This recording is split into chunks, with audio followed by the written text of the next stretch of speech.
Hello, this is Rob and Mike from the McClellan Financial Group of Asante Capital Management, and this is Think Smart with TMFG.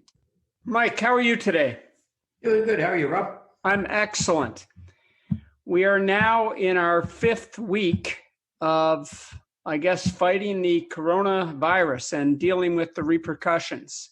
I thought it might be interesting this week to talk a little bit about how history provides some context about possible outcomes and, what the future might look like. So when I talk about history, I think it's interesting to go back to the turn of the century in the early 1900s and look at all the things that went on.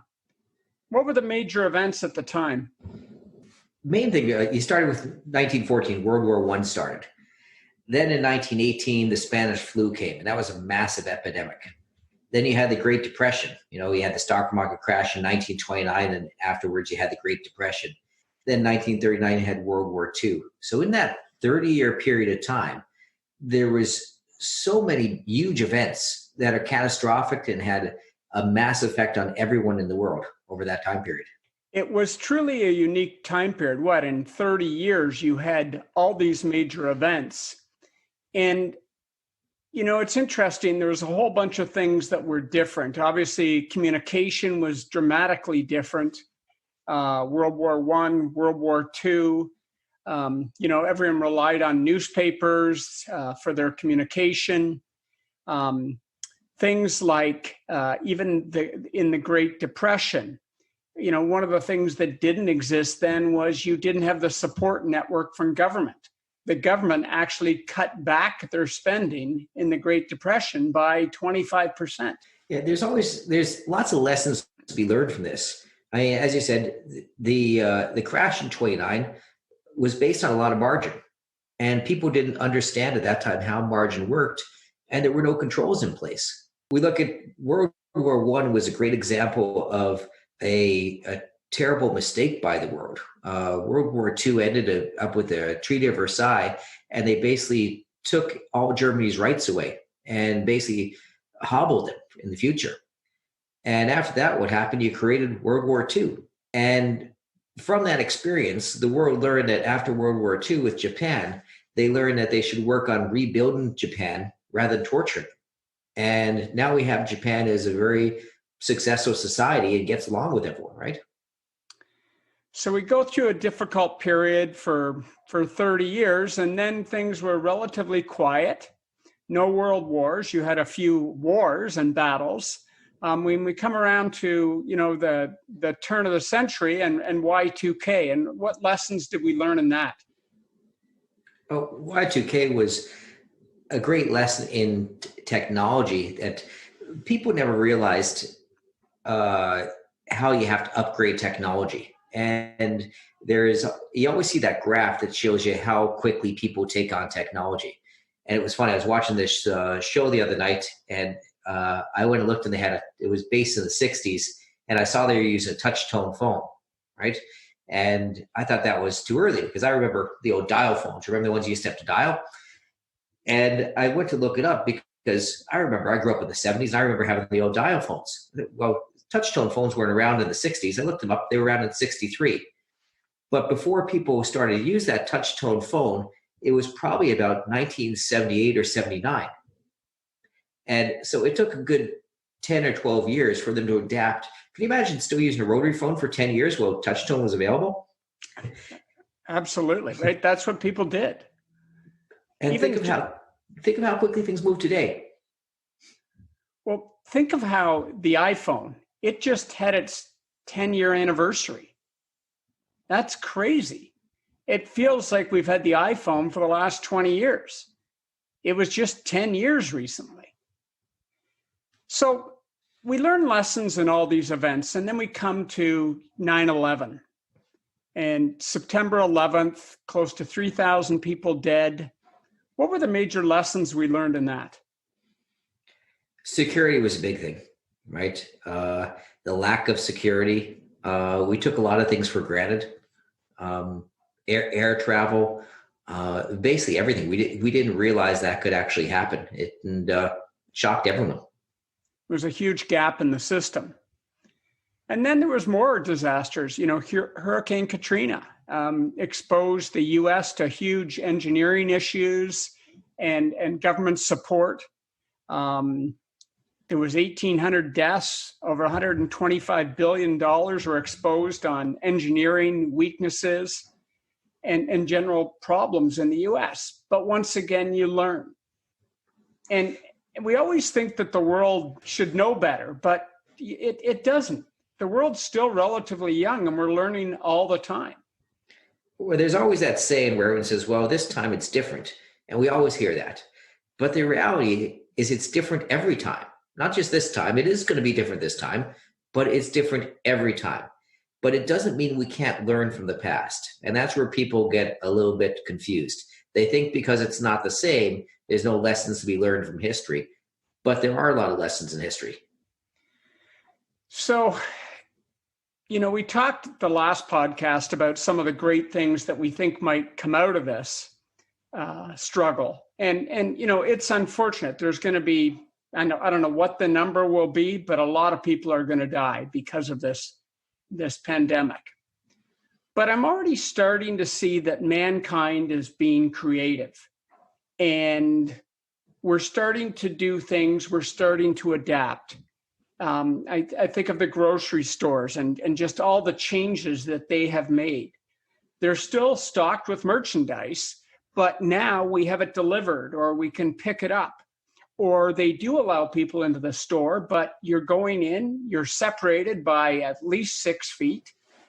They only allow certain number of individuals into each store. They've got little things like, before you used to go to the deli counter and you'd say, I'd like 200 grams of ham or whatever it was. And now it's all packaged for you. And you just pick the amount that you want.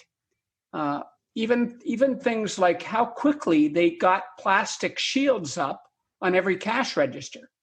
So now the person looking after you is working behind a shield, and all you're doing is taking your credit card or your debit card and you're tapping it, hopefully for your groceries.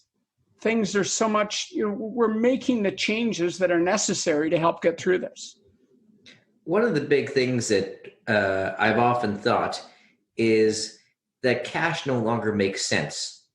It's a horrible idea. Cash is a currency the government cannot track. It creates tons of tax evasion. It's always been this issue that everyone's avoided.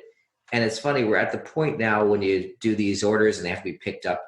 It's funny, I sent my son to pick up something the other day. He grabbed a 20 out of my pocket wallet, and he had to go get something at a store. They wouldn't take cash, right? That doesn't surprise me. And this is probably a good change in the future. Cash is one of those things that should probably be eliminated, but we needed something like this to force us to start to move away from it. No, I agree.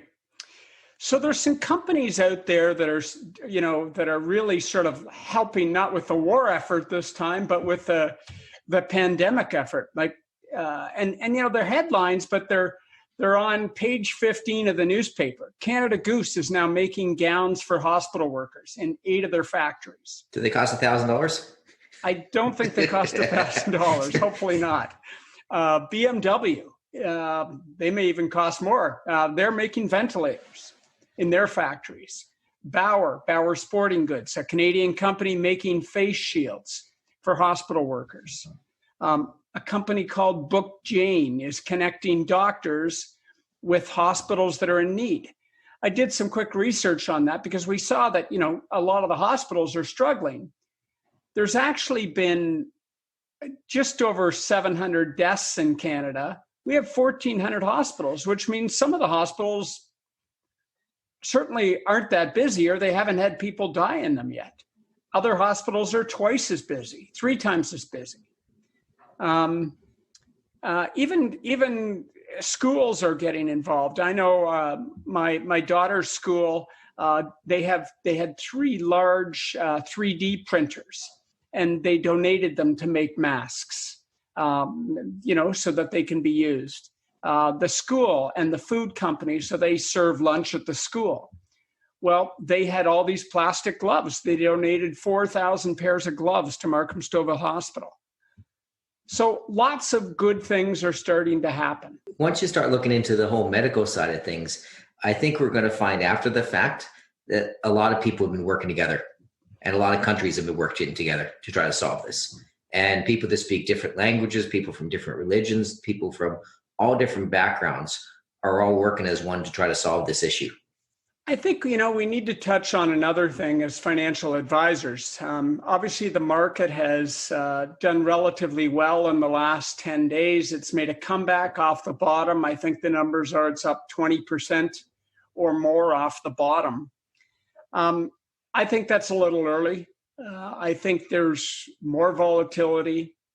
I think there'll be more bad news coming out. I do think there's going to be bankruptcies, even though the government's doing their best to try and prevent them and eliminate them. But this thing's far from over. I don't think it's a quick fix. We're just going to have to get used to it. Yeah, and there will be secondary issues too. Obviously, there has to be some adjustments to pay back these tax dollars in the future, and when you start to think about it, what's the government going to do? Our tax rate's going to go down in the next 2 or 3 years? Probably not.